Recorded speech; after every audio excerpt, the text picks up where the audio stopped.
Hey everyone, welcome to my YouTube channel. This is my first video on here. I'm not quite sure on the direction of the channel yet, but I'm just gonna go with the flow and see what happens. As the title says, this video is about art and mental illness and where those two things may intersect.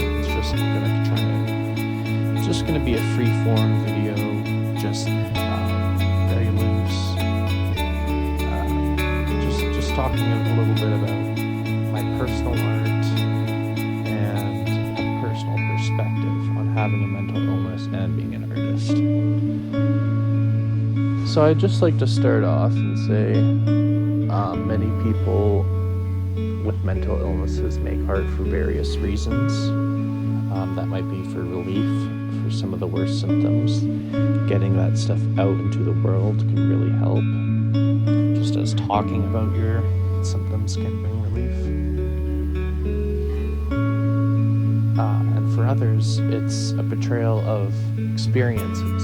It is a portrayal of how the illness or some aspects of it have affected your day-to-day life and your outlook on politics, culture, religion, spirituality, and anything really.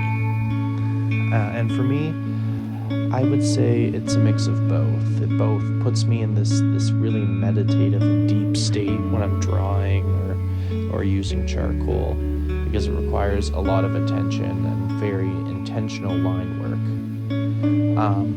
And then I'd say for when I'm feeling more upbeat, I like to do pen sketches because they're more loose and can be more energetic and freeform.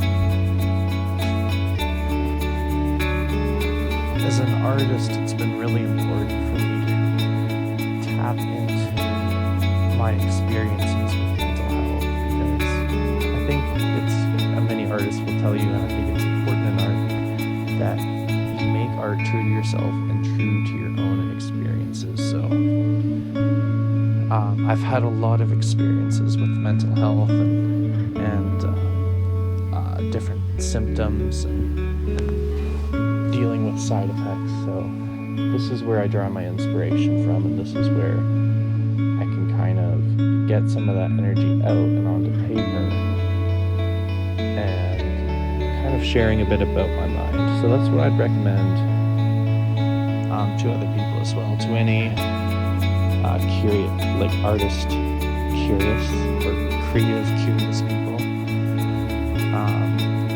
who do have mental illnesses. I would say really lean into what the experience was like and really try and look back and remember those feelings and try and translate those feelings really rawly onto whatever medium you use, and then go back and refine that later, because once you capture that feeling, I think that's when you're going to start making some art that connects with a lot of people. Some other general just thoughts and things I've noticed is definitely when I'm in different phases of my mental illness, I definitely feel, or my art changes.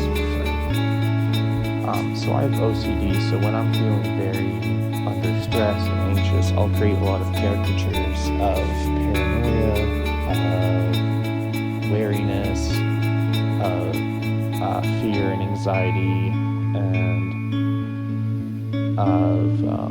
of scary creatures and scary beasts.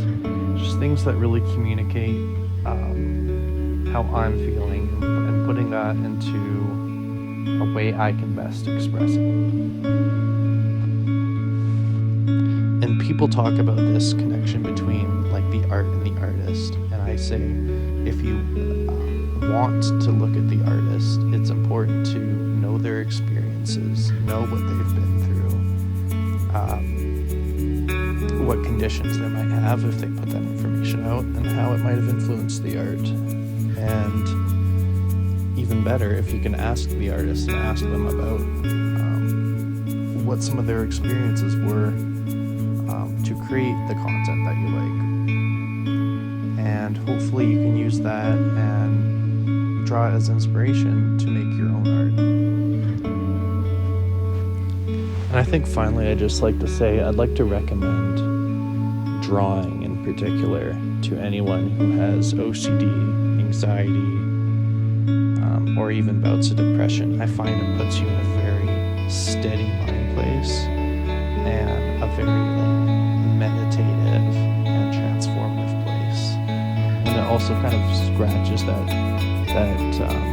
need for something more, whether you call it your spiritual side or if you're religious, your religious side, it really connects into that part that you want to see. So I would really recommend it for anyone struggling. It really does help. I think it helps a lot of people as a kind of calming tool and as a way to get energy out. Well, if you've stayed this long, I'd like to thank you for listening to my first YouTube video. I'm not quite sure what the upload schedule is going to be like. It will probably be erratic in the first couple of months, but hopefully I get things running soon and find a direction. I think it's going to be art driven, but there may be some politics in there too, and media. So politics, media, some personal stuff, and eventually we might get it more refined. But if you'd like to stick along and see the evolution of the channel, I'd love if you could subscribe and leave a like. That would help me out a lot.